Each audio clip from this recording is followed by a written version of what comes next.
Alright guys, welcome back to another Python programming tips and tricks or tutorial, whatever you want to call this.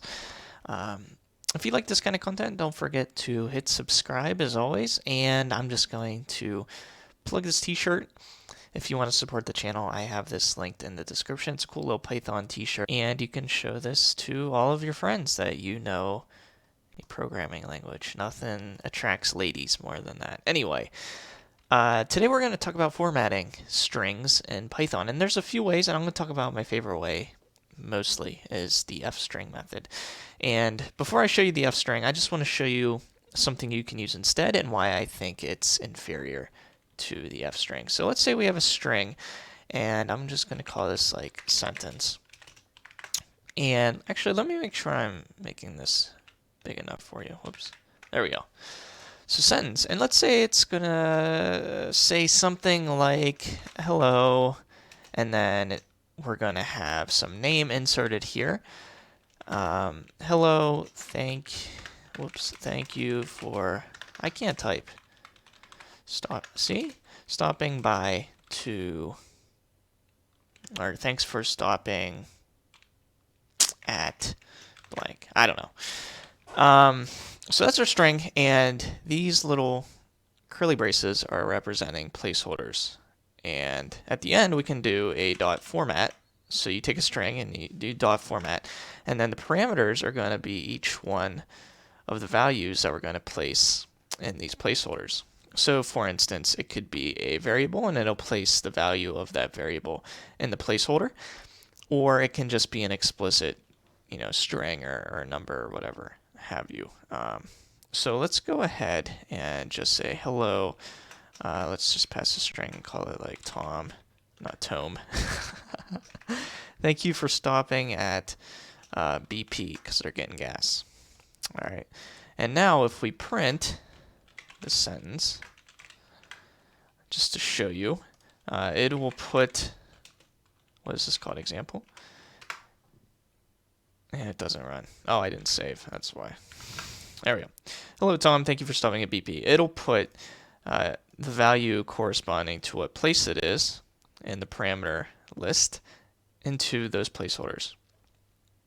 And you can do other things. You can label these like 0, 1, and then for whatever reason, if it's not explicit enough, you can put those in and swap these accordingly. Though I don't.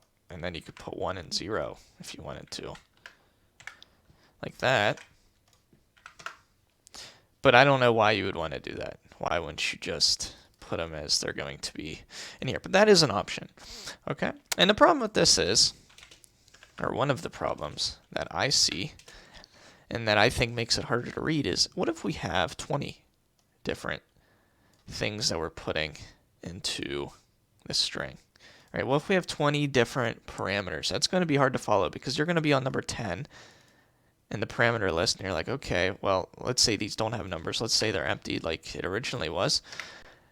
You're going to have to find the 10th one and then correspond each one like that. And that makes it pretty difficult. So something you can do, besides the dot format, is actually preface the string with the letter F. And that denotes that now you can place variables into the curly braces right inside of the string. So just to show you, let's make a name variable, and let's call that Tom. Okay, and let's also make a place variable, and let's call that Speedway. It's another gas station. So now we have Tom. So let's just put the variable's name here. And now we have Speedway, which this gives the variable place. And now we can explicitly put that in the string right where it's going to be. And it's going to take the values of these variables and put it into the string. And now I'm not guessing, okay, what goes into this brace?